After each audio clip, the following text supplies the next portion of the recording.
Bonjour, alors aujourd'hui je vous propose mon carnet de voyage à Bandol en images et en aquarelle.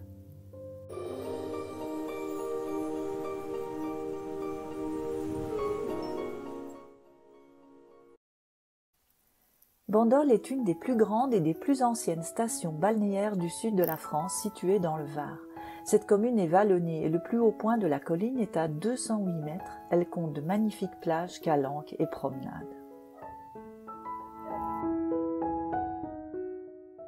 Bandol existe depuis l'Antiquité, mais elle se développera après les guerres de religion suite à la construction du fort de Bandol en 1594 par le militaire Antoine Boyer.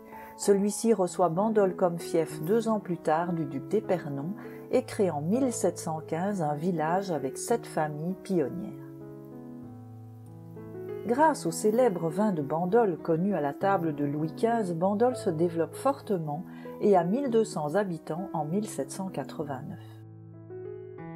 La commune devient station balnéaire en 1923. Entre les années 30 et 60, Bandol était une station fréquentée par de nombreuses célébrités intellectuelles et artistiques, françaises et américaines, et était en quelque sorte le Saint-Tropez d'avant. Je commence ma visite par le port et son quai très fréquenté les jours de marché.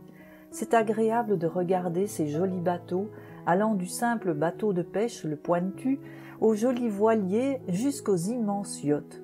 Le port de Bandol avec ses 1600 places est aujourd'hui le 9e port de France de par sa capacité. Je passe devant le kiosque à musique, dont la construction date de 1933. Il a été conçu par l'architecte Fleury Linossier dans un style gréco-mauresque avec des colonnes qui s'harmonisent bien aux palmiers environnants. Fleury Linossier est un architecte aquarelliste né en 1902 près de Paris, qui entrera à l'école des beaux-arts de Toulon et obtiendra son diplôme d'architecte. Après Lyon, il s'installe à Bandol, y monte son entreprise et conçoit différentes architectures importantes, dont des résidences secondaires pour des célébrités. L'hôtel de ville dans sa construction d'aujourd'hui est également issu des plans réalisés par Fleury Linossier. Il avait au début ses bureaux administratifs qui donnaient sur l'arrière. C'est en 1954 qu'ils seront reconstruits avec vue sur la mer. Le bistrot du port en dessous était autrefois appelé le bar Suzy. C'est là que se retrouvaient Marcel Pagnol et ses amis Rému Nanty. On y buvait un verre et on y dansait.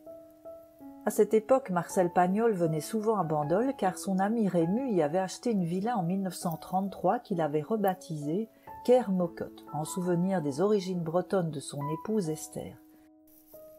D'autres personnes célèbres eurent une villa à Bandol, et parmi elles Louis Lumière, l'inventeur du cinématographe, achète la villa Les Ruines, une villa baroque qu'il rendit civilisée en construisant Lumen, son habitation, et Altra, son laboratoire et sa salle de cinéma en relief. D'autres immeubles nous montrent plusieurs caractéristiques de l'art déco à Bandol, comme l'Hôtel des Fleurs. On y retrouve des formes arrondies, épurées, avec des fers forgés géométriques. On a aussi le groupe scolaire. Il a été un hôpital militaire pendant la guerre 14-18 et ensuite fermé. C'est en 1933 que le maire Octave Morel décide de le réhabiliter en école, accueillant les maternelles, l'école des filles et des garçons. Les plans seront dessinés par Fleury Linossier. Je ne pourrais achever ce tour art déco sans vous montrer la maison familiale de mon mari, pleine de souvenirs. On y retrouve cette marque typique des années 30 et de Bandol.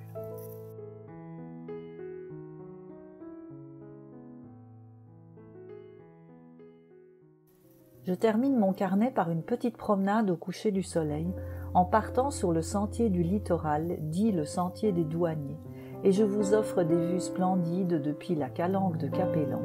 On voit au loin l'île Rousse.